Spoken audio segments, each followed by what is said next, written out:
2024, there are some significant trends which are appearing in the marketplace. Obviously, we've seen the Hunger Games when it comes to the rental market. And of course, a lot of this has to do with policies that were pushed upon the marketplace by government many, many moons ago.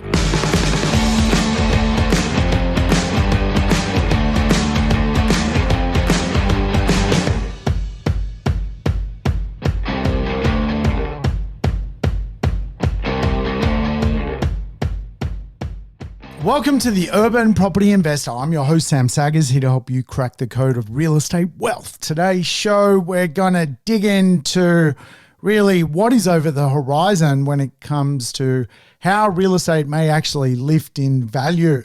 It's going to be a great conversation. Thanks for tuning in. And of course, welcome back, regulars. Thank you for choosing me to get some real estate knowledge from. I appreciate your earballs.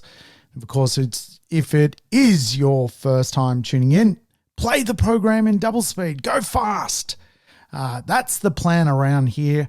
And of course, all the podcasts I've done are actually lessons on real estate. So feel free to go back in time. I was speaking to a chap the other day who's starting from the beginning in double speed, going through all 180 plus episodes. So that could take a few weeks, but hey, all power to you.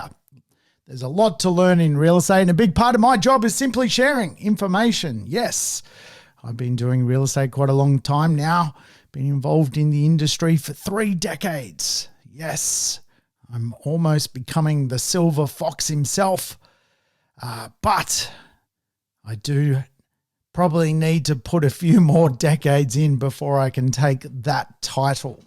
Hey, I tell you what, it's awesome to be chugging along in 2024. I feel like, it's not a bad year. The year of the dragon. It's happening.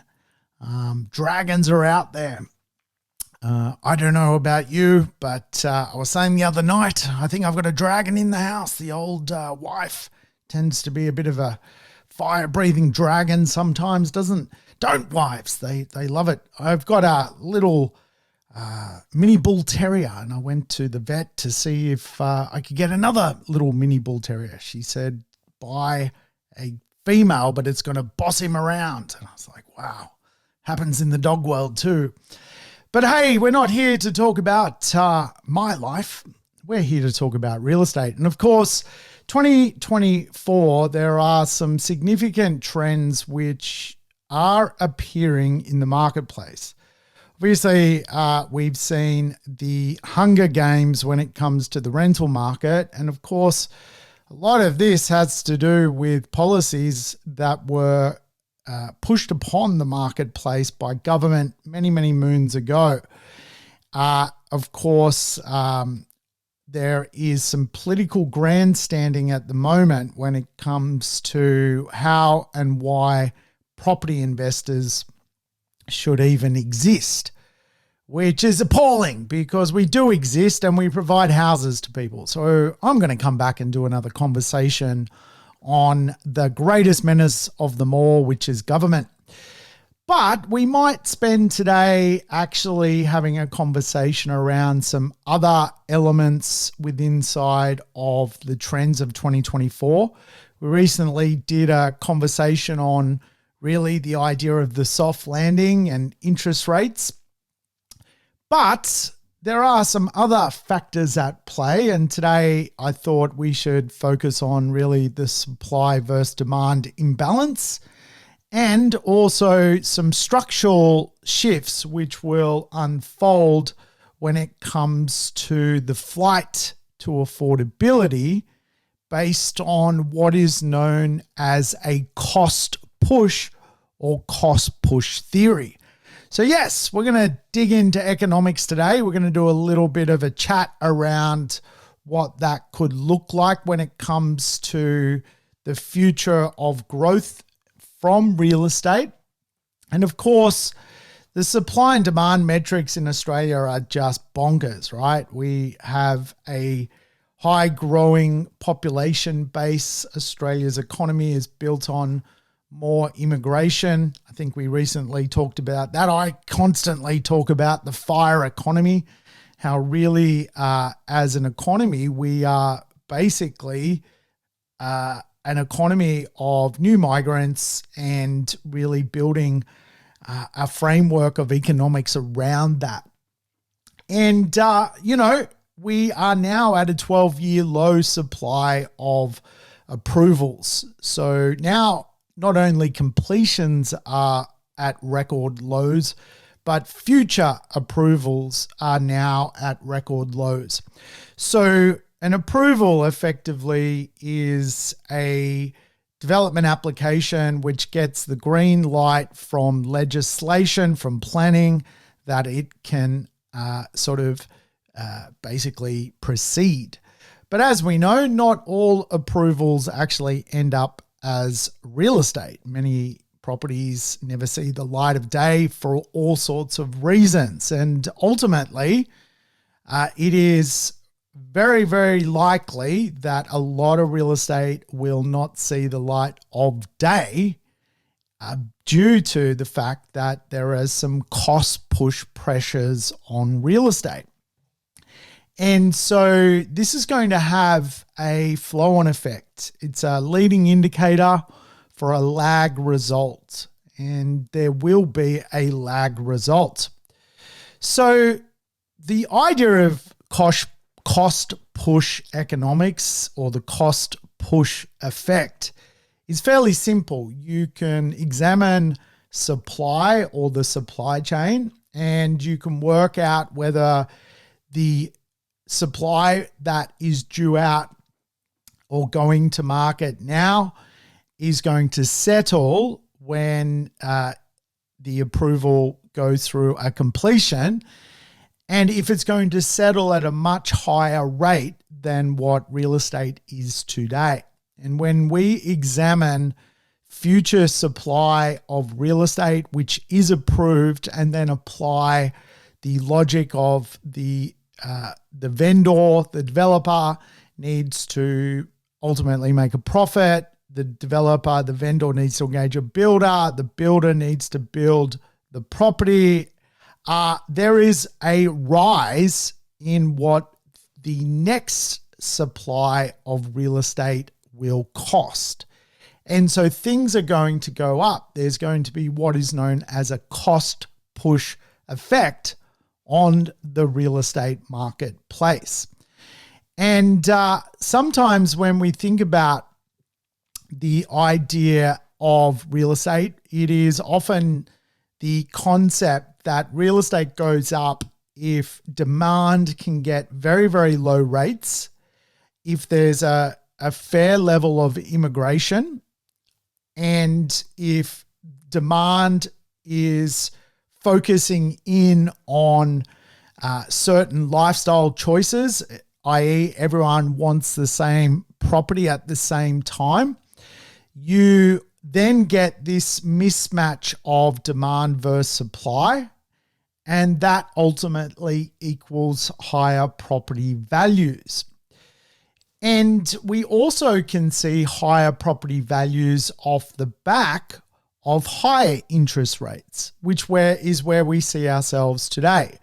Though the forecast is for the cash rate to be lowered by up to 1% by this time circa next year, which is great for demand, low supply can actually lead to higher prices without much more demand needed to put fuel on the fire.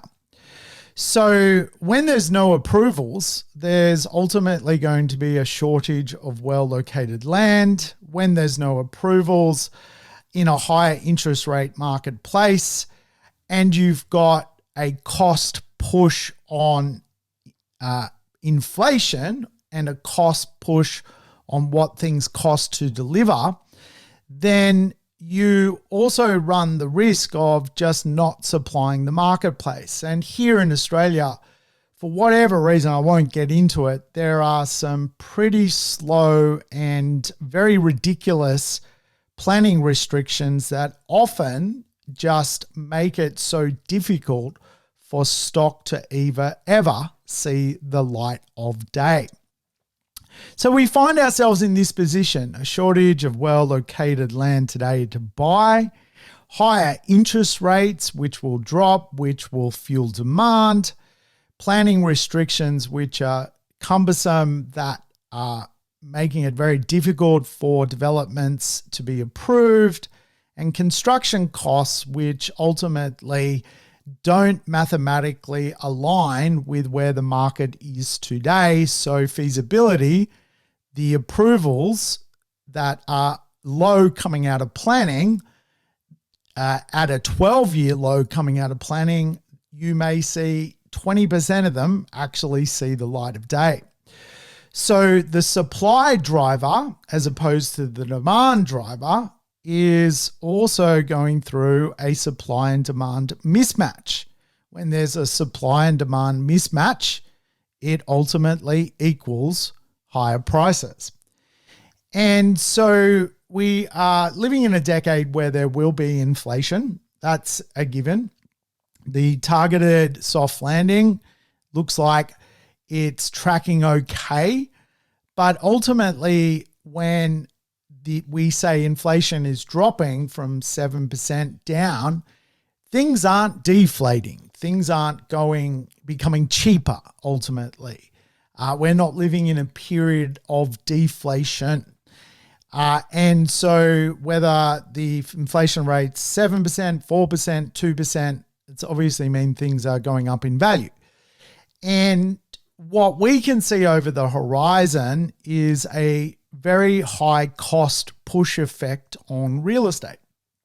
And as a property investor, this means there's a limited window really to play the game before it is plausible that we see higher prices once again, which will absolutely fry the mindset of the Greens Party, which really is a socialist party that does not effectively want capitalists to make money out of real estate. So it's going to happen. There's going to be more money made out of real estate. And how that's going to unfold is through a shortage of supply of real estate, but also equally rising costs on real estate and how it's delivered. And often you could look at a period of time like this and go, well, if a builder has no residential homes to build, won't costs come back down? But the truth of the matter, there's a lot of renovations going on. There's a lot of public works spending going on. We've got the Olympic Games going on. There's plenty of work out there if you're a tradie at the moment, it would seem. And whether you're knocking out a new bathroom or putting up some chairs in a stadium or whatever it may be, you've got jobs. There's jobs out there. Even though the jobless rate is ticking up a tad, it's coming off a very low base. So it is plausible the next hotspot is actually the next cost push, the cost push effect. And so really your job as a property investor, if you like, is to make the money from the cost push. There's, in my opinion, up to 20% in where the future supply is compared to where the current stock levels sit. And so there are gains to be had. So if you own real estate and you're wondering how it may grow in value next, I would sit tight for the next 3 years because you may be the beneficiary of effectively the cost push effect. And of course, if you're yet to buy real estate, you need to be very, very careful because if things do rise again, that obviously limits your choice as a property investor as to where to set your portfolio. So if we go back to Australia's business plan, it really has a plan around the idea that a large percentage, over 25% of its economy, is education combined with construction, combined with finance. And I've mentioned this before. I'll probably mention it every time. It is called fire economics. Finance, insurance, and real estate is the game of the Australian economy. We have a mining sector which produces a large amount of revenue for Australia, but ultimately a smaller proportion of people work and are deployed in mining when compared to where most people's jobs are around the fire economy. So you can't have people not having jobs. And really, to fuel the fire economy, you've got to have a growth rate of new people coming into the country. They come in, they're 20 years old, they've got their full tax life ahead of them. And so it's a very efficient model because you're not paying for them when they're young. And so if you think about the current state of affairs, you've got record low supply, record low approvals, record low completions, but you've got higher rates subduing a little bit of demand. To build a property, it may cost up to 30% more to enter that real estate today than what it would cost to buy the equivalent property. And we'll talk about what would be an equivalent property and what wouldn't be to future supply. So if you're going to invite 200,000 people here every year, you've got to eventually have homes for those people. They are rental homes. They are homes that they will go on to buy. And of course, for people to afford future costs on real estate, being 20, 30% more than what it is today, rates will have to drop for people to afford the next supply. Otherwise, you will never have new supply, which will ultimately lead to huge price increases. If you cannot supply the Australian economy, effectively, you have to change your migration strategy. Australia cannot change its migration strategy because everyone's jobs is connected to migration. Now, you may think your job is not connected to migration, but ultimately, most jobs in Australia are connected to migration. You could have a job at Bunnings. It's connected to the fire economy. Wesfarmers owns Bunnings. They want to be part of the fire economy. You could, be a chiropractor, and really your business grows because more people are coming into the system. The plumber building the house has a bad back and comes and sees you for the adjustment. So it's all connected. It's like a big town plan. And we're all connected to this population movement. So the crux of the condition is you will not produce more supply unless rates actually drop so that more people can afford the new supply, and the new supply gets then produced to obviously match the business model, which is population growth. So that's what's going to unfold. My prediction is rates will drop by this time next year, and a large reason as to why they need to drop is it will eventually meet the needs of the Australian who needs to borrow money, who has a budget and needs to go and buy properties. And so a lot of properties will benefit from effectively what is economically termed a cost push effect. So if we go through some examples of what could benefit and what could actually get a negative impact from a cost push effect, if we looked at overpriced and misaligned brand new real estate, that is sold in the marketplace pre-construction. Ultimately, today, it could be way overpriced compared to what people are currently paying for an equivalent modern property in the same neighborhood. So you could have a negative cost push effect on buying the wrong new supply. Equally, if you can find fairly priced new supply of real estate, basically pre-construction, you can benefit from the cost push effect because effectively you are paying a less expensive rate for the same thing.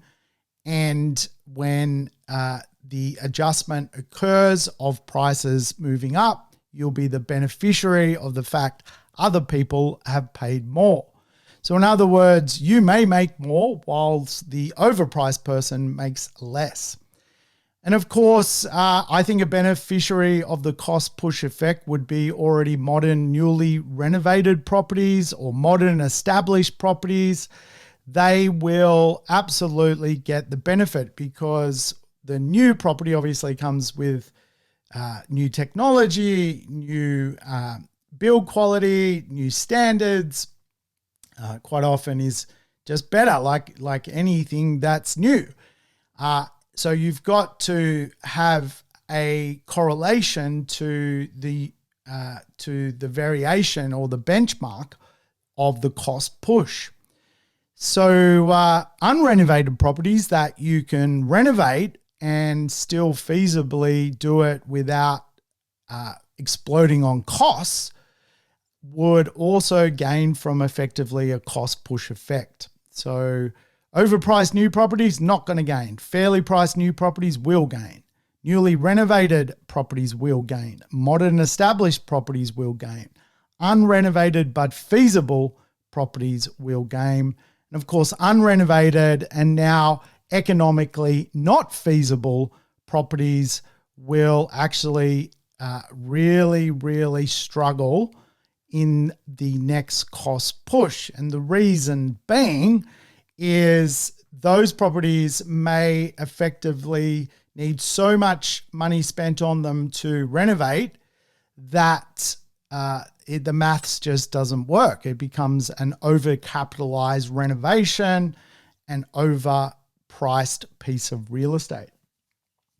And of course, that's the model, right? It's how do you ride the cost push? And so if we were to look at, for example, the apartment market at the moment to keep pace with construction costs, the disparity at the moment is 28%. It makes existing stock of apartments an attractive market for actually investors, particularly because we're in a very tight vacancy rate. So if you can buy current supply of modern apartments that don't need the whole complex renovated, or it's not economically obsolete, or it's not dysfunctional or lost functionality, you could effectively ride the cost push. Now, again, like if you look at the cost of certain construction, it is much higher than the inflation rate. And so even though we talk about inflation dropping to 4%, certain construction things are way above 4%. And so the Australian economy is basically glued to population and construction. And in the middle of that are property investors who can benefit from this. So there's certain economic research done by the ABS, REI, CBRE, which kind of concludes that effectively the cost push of, for example, apartments may meet each other, i.e. the future supply of real estate will drag values up, and it will kind of intersect again where things sort of work in effectively 2027. So for the next 3 years, if you are a cost push investor, you could effectively make the money because certain new supply is going to drag up. Now you'll ask, well, who buys this new supply of real estate, which is seemingly much more expensive than the existing supply chain of real estate? Well, the short answer to that is everybody. Everybody gets out there and buys it. People pay for this stuff. They like the project. They like the property. There's a lot of cash out there. There's a lot of downsizers, trigger-happy people who don't need a loan. There's all sorts of people in the marketplace clamoring for the right look and feel in new construction. And so we've got this bleak outlook when it comes to supply. I mean, Sydney, for example, needs 33,000 apartments per annum, and will deliver between now and 2028, 14,000. Melbourne needs 10,000 per annum. Melbourne needs 38,000 per annum and will deliver 10,000 per annum. So again, when you look at the actual dialogue of what that looks like for property investors as well, the stock levels are very, very low, like below $750,000. If you look at apartment construction, there's only 11% of stock. So remember, we are low approvals, low completions, 12-year low, and now the lowest basically mathematics of stock going to the least expensive quartile. So the flight, if you like, is to the affordable real estate because there is not a lot of it going around. And for property investors, they tend to shop in that, what I would determine as the affordable range, below $750,000 in general. And so product being produced at that end of the marketplace is ridiculously low. So take Melbourne, it's got over 5 million people, gets around 100,000 population growth per annum. The demand for apartments is 38,000 apartments per annum. The supply of apartments is 10,000 apartments per annum. The supply of $750,000 or below apartments per annum for the next 4 years will be 1,100 apartments. Let's say there's 100 apartments in each building. That's 11 buildings that are really affordable to buy. From those 11 buildings, usually it's around 1 in 10 would make a good investment. So you're talking effectively per annum, maybe 100 apartments or one apartment complex being created that would be a wise investment from new product coming through the system. And again, that product may not have the cost push problem, making it feasible as the better investment. And so you can see effectively out of those 11 buildings I just described, 1 out of 10 is usually the batting average of what makes a good property tick. Then you 9 out of 10, 9 out of 11, 10 out of 11 of those apartment complexes are going to be much more expensive, and you'll get this drag up effect. It'll drag the market with it, albeit it will come down a bit because it's overpriced, but the underpriced real estate will come up and it will meet in the middle. In other words, I can give you an example. A product in a certain suburb, I won't name it, but I know it very, very well. 1 bedroom today, a gun 1 bedroom, city views, all that kind of stuff, $500,000. The next version in the same master plan, same product, same developer, same builder, same architect, same thing, is now being sold for $800,000. $800,000. And so obviously you want to buy the put your foot on the $500,000 one, not the $800,000 one. So what happens to the $800,000? Well, it goes to settlement and it's worth 700 or 650? What happens to the $500,000 one? Well, it benefits from this new sales data, and instead of being worth 500, it's worth 600,000. So this is the process of what is a cost push. It has been happening forever in Australian real estate. It is just really only a talking point, effectively, is that, for a lot of people, they look at Australian real estate as very expensive, but effectively it will become even more expensive. And really between now and 2028, there will be a cost push. And of course, this benefits certain product types because, for example, townhomes are a lot less to build and typically can be in similar efficient urban areas as apartments. So you can build a townhome for 30-40% less than an apartment and obviously still get a very similar low maintenance urban lifestyle. And so by way of example, you could look at 100 square meters of townhome and that might cost $700,000, which is $10,000 a meter. But an apartment might be $15,000 a meter. So the equivalent 100 square meters of apartment is $1.5 million, effectively double the price. So definitely, without question, there is money to be made off the cost push, without question. And so exciting times ahead. It takes a little bit of skill to understand what real estate will benefit from the cost push. Probably words of warning: overpriced new, and effectively properties which are past their use-by date, because they effectively need a massive, massive capital injection.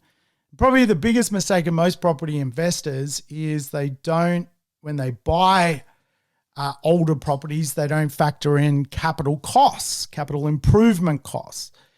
And again, in some respects, the worst thing you can do is buy a time bomb now, which just effectively can never be improved because the cost is prohibitive to the investment. And so there's so many examples of that which have unfolded as well in recent times, whereby people have bought a property, thought they could improve the look and feel, appeal through a form of renovation, gone to their design team, architect, interior designer, builders, and just fallen off their perch because they're like, you're kidding me. I factored in $100,000 and now you've sent me something for $500,000. This real estate, this is I'm now sitting on a renovator's problem, not a renovator's delight. So just be very wary when it comes to what's going to benefit from the cost push. New real estate, which is fairly priced, and there's a lot of reason why new real estate can be fairly priced. The land can have been held for a very long time, which brings the price down. You can have builder developer, which brings the price down. You can have certain types of master plans, which have yield efficiency, which brings the price down. You can have really real estate, which is just by virtue of the development gain, just well priced. But you can have a lot of overpriced brand new real estate as well. And again, it just takes a little bit of know-how to understand that. Equally with capital costs on secondhand real estate, you need to factor that in. So what is good? Fairly well new real estate, fairly priced. Modern real estate, renovated real estate, it's all going to benefit from the cost push. Obviously, to benefit from a new supply chain coming in, you've got to have something comparable to the new supply chain. So exciting times ahead. That is for sure for the marketplace. But again, things could get more expensive, and they probably will. You will see rates have to drop to allow demand to buy the supply, to shore up the supply. Because when you've got such low approvals, it really will lead to higher prices. Effectively, we can see that already over the horizon. At some point, according to economists, in 2028, the problem will solve itself. But by then, prices may have gone up a fair bit, according to that data I've got. 28%, the secondhand market comes up about 24% to meet it. So the fairly priced new, the newly renovated, the modern, the established that works, that's going to come up. It's going to come up to meet the apex of new pricing. Now, I'll give you a final example. I own a property. I paid $10,000 a meter for the property. It's effectively 100 square meters of the property, give or take a few meters. It's actually got a little bit more, but I'll just say 100 square meters. It's nice, easy maths. It's $1 million, right? $1 million at 10,000 a meter. The same product today, and it is selling, and there are plenty of buyers for it. It's a good-looking piece of real estate. Inspired architecture is selling at 16,000 a meter, just around the corner up the street. So there's a cost push on my real estate of effectively a 60% rise in delivery. And so I own the $1 million real estate. Someone else is paying $1.6 million for the same equivalent real estate. Mine is modern, new. Theirs is into the new supply chain. So they will settle in 2 years' time at 1.6. I'm modern, new. I'm only 2.5 years old. My $1 million property is going to get a cost push uplift from that $1.6 million property. That will probably value in it, 1.5 or something like that. So you can see that both sides, it's like a scale. Both sides will buffer. The overpriced will come down, the underpriced will go up. So that's the cost push effect, and I'm excited by that. So I hope you are too. All right, folks, that's it for me today. I'm a little short and sharp. Usually I drag on for a good hour or so, but not today. It's time I left. All right. Thanks for your earballs. Talk soon. Thanks for tuning in to the Urban Property Investor. To never miss an episode, make sure you subscribe to the podcast on your favorite app or on YouTube. I would love it if you could give the show a rating and share it with your friends and family. In between episodes, you can always keep in touch with me by connecting on social media over Facebook, Instagram, or LinkedIn. Until we meet again on the next episode of the Urban Property Investor, take care and bye for now.